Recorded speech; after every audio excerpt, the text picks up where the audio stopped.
আসসালামু আলাইকুম এভরিওয়ান। আমার আজকের রেসিপি হচ্ছে গিয়ে চট্টগ্রামের ঐতিহ্যবাহী কালাভুনা।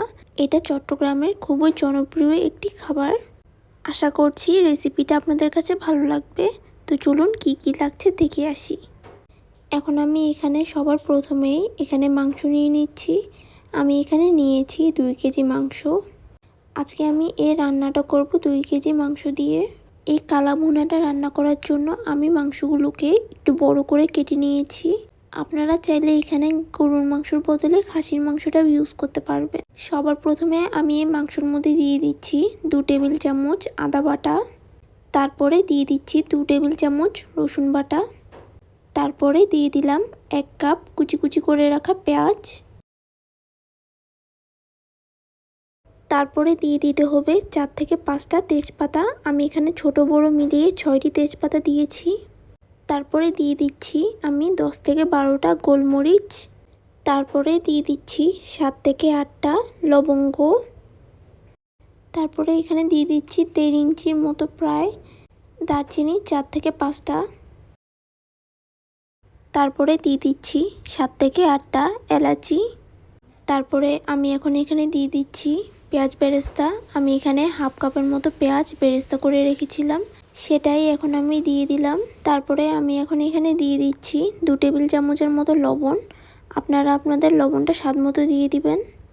আর দিয়ে দিচ্ছি আমি এখানে 2 টেবিল চামচ শুকনো মরিচের গুঁড়ো। আপনারা যে যতটুকু ঝাল খান বাড়িয়ে অথবা কমিয়ে ঝালটা নিতে পারেন। তারপরে দিয়ে দিচ্ছি আমি হাফ টেবিল চামচ থেকে কিছুটা কম হলুদ গুঁড়ো। তারপরে দিয়ে দিচ্ছি 2 টেবিল চামচ ধনিয়া গুঁড়ো। তারপরে আমি দিয়ে দিচ্ছি 2 টেবিল চামচ জিরে গুঁড়ো। তারপরে দিয়ে দিচ্ছি 1 কাপ সরিষা তেল। তারপরে আমি এখানে দিয়ে দিব একটা গরম মশলা। আমি এই গরম মশলাটা বানিয়েছি আস্ত গোলমরিচ, জয়ত্রী, স্টার মশলা, তারপরে রাঁধুনি মশলা। এটা মিষ্টি জিরা নামেও পরিচিত। আমি এই রাঁধুনি জিরাটা এই গরম মশলাটার মধ্যে একটু পরিমাণে বেশি দিয়েছিলাম, সেই জন্য পরে আর আমি এক্সট্রা আর দেইনি। এই রাঁধুনি মশলাটা আবার মিষ্টি জিরা নামেও পরিচিত। আমি এই মাংসটার মধ্যে 1.5 টেবিল চামচের মতো প্রায় গরম মশলা দিয়ে দিয়েছি। তারপরে এই সব কিছুকে আমি একসাথে ভালোভাবে মাংসটার সাথে মাখিয়ে নিব। আমার মাংসটা এখন ভালোভাবে মাখা হয়ে গিয়েছে। এখন আমি চলে যাব মূল রান্নাতে। এখন আমি এই মাংসটাকে চুলার আঁচটা বাড়িয়ে 6 থেকে 7 মিনিটের মতো এটাকে কষিয়ে নিব। 6 থেকে 7 মিনিট এটাকে ভালোভাবে নাড়াচাড়া করে কষিয়ে নেওয়ার পর তারপরে এটাকে আমি ঢাকনা দিয়ে ভালোভাবে ঢেকে দিব। আমার এখানে এই ভিডিও ক্লিপটি আসেনি। আপনারা 6 থেকে 7 মিনিট এটাকে ভালোভাবে কষিয়ে নিয়ে তারপরে এটাকে ঢেকে দিবেন। তারপরে চুলার আঁচটাকে মিডিয়াম করে দিবেন। তারপরে 10 থেকে 11 মিনিটের জন্য এটাকে ভালোভাবে ঢেকে দিবেন।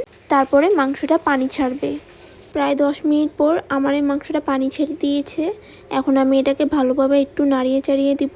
তারপরে এটাকে আবারও ঢাকনা দিয়ে ঢেকে কিছুক্ষণের জন্য রেখে দিব। কিছুক্ষণ মাংসটাকে কষিয়ে নেওয়ার পর যখন দেখব পানিটা একটু কমে এসেছে, তখন সেই মুহূর্তে আমি এখানে কিছুটা গরম পানি অ্যাড করে দিব। আপনারা ভুলেও এখানে গরম পানি ছাড়া ঠান্ডা পানি ইউজ করবেন না, নাহলে কিন্তু মাংসটা শক্ত হয়ে যাবে। এই পুরো রান্নাটা চলাকালীন আমি এটাকে একটু পরপর নাড়িয়ে দিয়েছি, না হলে কিন্তু মাংসটা একটু পরপর নাড়িয়ে না দিলে কিন্তু এটা লেগে যাবে। আস্তে আস্তে এই মাংসটাকে কষিয়ে নিতে হবে আর একটু পরপর এটাকে নাড়িয়ে দিতে হবে। এভাবে অথেন্টিক কালাভুনা তৈরি করা হয়।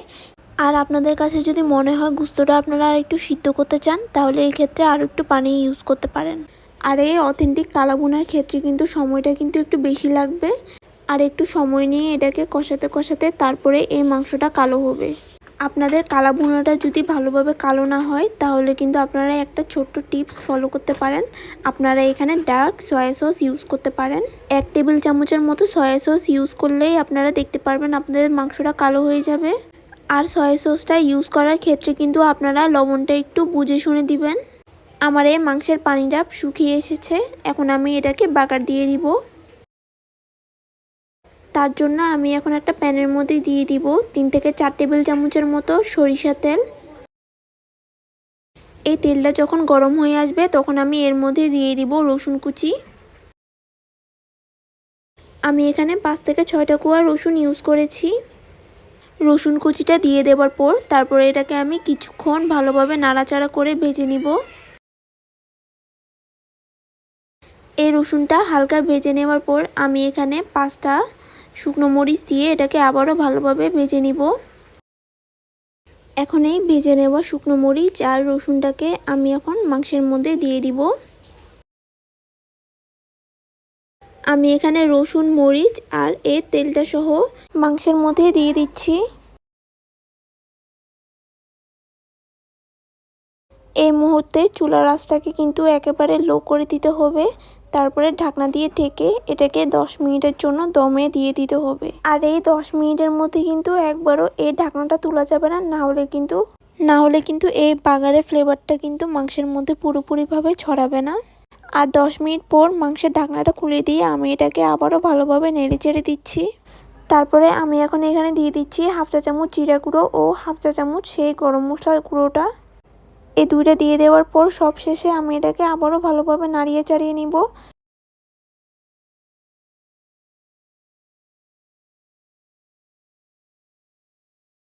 এই মুহূর্তে কিন্তু এই কালা ভুনার সমস্ত পানিটা শুকিয়ে গিয়েছে। এখন কিন্তু একটু পরপর নাড়িয়ে চাড়িয়ে দিতে হবে, না হলে কিন্তু এটা লেগে যাবে। কিছুক্ষণ এই মশলাটার সাথে অনবরত নাড়িয়ে চাড়িয়ে নেওয়ার পর তো এই তো তৈরি হয়ে গিয়েছে আমার চট্টগ্রামের ঐতিহ্যবাহী কালা ভুনা। এখন আমি এটাকে সুন্দরভাবে বাটিতে সাজিয়ে নিব। আমি মাংসটাকে এখন সুন্দরভাবে বাটিতে সাজিয়ে নিয়েছি। আর দেখুন আমার মাংসটা কতটা সফট হয়েছে। কোনো ধরনের ব্র্যান্ডের মশলা ছাড়াই আপনারা এটা বানিয়ে ফেলতে পারবেন ঘরোয়া উপায়ে। আশা করছি আপনাদের কাছে এই ভিডিওটা ভালো লেগেছে। তো আজকে এ পর্যন্তই। নেক্সট অন্য কোনো রেসিপি নিয়ে আপনাদের সাথে শেয়ার করব।